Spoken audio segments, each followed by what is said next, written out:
Արցախի հանրապետության նախագահի Բրյուսելյան օրակարգից բացի պատվիրակության անդամները նույնպես առանձին հանդիպումներ էին ունենում գործընկերային շրջանակներում։ Այսօր Հայաստանի եվրոպացի բարեկամներ ոչ կառավարական կազմակերպության հրավիրած կլոր սեղանի հյուրերն էին արտաքին գործերի նախարար Մասիս Մայիլյանը եւ մարդու իրավունքների պաշտպան Ռուբեն Մելիքյանը, ովքեր բանախոսել են պաշտոնական, փորձագիտական ու իրավապաշտպան հանրության ներկայացուցիչների լսարանում։ ԵՄ-Արցախ համագործակցության հեռանկարները որպես ներդրում Հարավային Կովկասում խաղաղության ու կայունության գործում թեմայով ելույթում Մասիս Մայիլյանը ներկայացրել է մարտահրավերները, որոնց բախվում է Հարավային Կովկասը, նշելով, որ սպառնալիքի հիմնական աղբյուրներն են հանդիսանում միջազգային իրավունքի նկատմամբ Ադրբեջանի ժխտողական վերաբերմունքը եւ Արցախի քաղաքացիների հիմնարար իրավունքների ու Արցախի հանրապետության գոյության իսկ իրավունքի անտեսումը։ Առճակատման տրամաբանություն պարտադրելով ադրբեջանական իշխանությունները ցուցադրում են, որ իրենց նպատակը ոչ թե երկխոսության միջոցով խաղաղության հասնելն է, այլ միակողմանի ռազմաքաղաքական առավելություն ստանալը։ Արցախի արտաքին գործերի նախարարը համոզմունք է հայտնել, որ ԵՄ-Արցախ համագործակցությունը կայունացնող դեր կխաղա եւ կդառնա կարևոր ներդրում Հարավային Կովկասում տևական խաղաղության հաստատման գործում։ Ելնելով այն հարցադրումներից, որոնք մենք ստացանք, կարող ենք նման եզրակացություն անել, որ բոլորը արդեն հասկանում են, որ նման ձևի հնարավոր չշարունակվի, որ Արցախը թեկուզ ժամանակավոր, այսպես ասենք, ոչ ճանաչված պետություն է, բայց այնտեղ կա ժողովուրդ, կա հասարակություն, որը պետք է հնարավորություն ունենա զարգանալու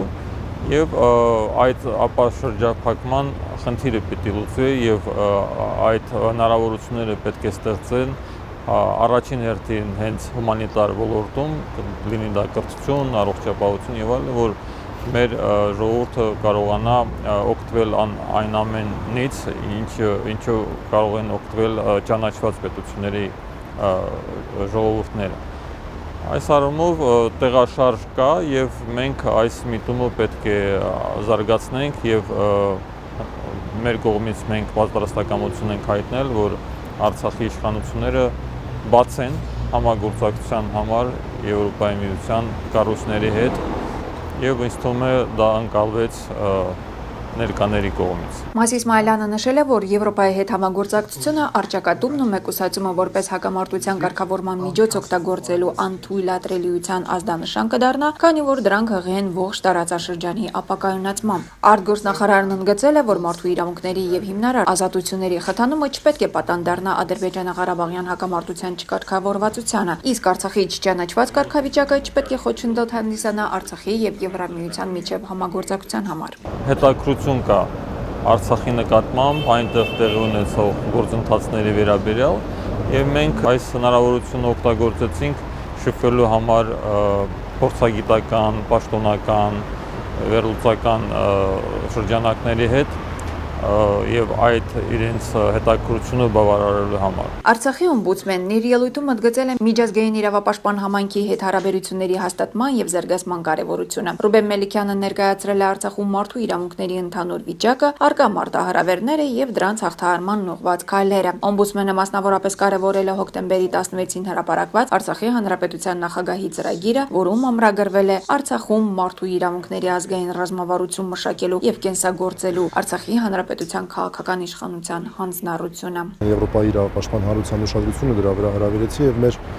համագործակցելու պատրաստակամությունը հայտնեցինք։ Նաեւ ներկայացրեցինք հայատյացության վերաբերյալ նախապատրաստվող զեկույցի մանրամասները եւ ընդգծեցինք, որ մեր համար սա կարևորագույն մարդու իրավունքների խնդիր է, որովհետեւ Ադրբեջանում հայատյացության մակարդակը հասել է անընդունելի վտանգավոր մասշտաբների ոչ միայն մեզ համար, այլ ընդհանրապես Եվրոպայի իրավապաշտպան հանրության համար։ Ես կարող եմ ասել, որ ընկալումը շատ ավելի մեծ է, հաշվի առնելով մի շարք հանգամանքներ, այդ թվում նաև եվրոպական դատարանում Ադրբեջանի, այսպես ասենք, խնդիրները, ինչպես նաև Լանդրոմատի վերջին շրջանում հրապարակված զեկույցը։ Ես կարծում եմ, որ սա շատ կարևոր ուղղություն է, որի մասին մենք պետք է խոսենք, եւ կապերը պահպանելը ինքնին կարևոր է, համագործակցության եզրեր նույնպես կան։ Ռուբեն Մելիքյանը վերջին շրջանում արդեն երրորդ անգամն է Բրյուսելում հնչեցնում Արցախի ու արցախցու իրավունքների մասին։ Նա նշել է, որ ռազմավարության մշակման հարցում պատրաստ է լայնածավալ համագործակցության։ Մենք երբեք չենք բավարարվելու ունեցած մակարդակով, որովհետև մենք գլոբալ իրավապաշտպանության հանրության մաս ենք, ընդգծել արցախցի իրավապաշտպանը։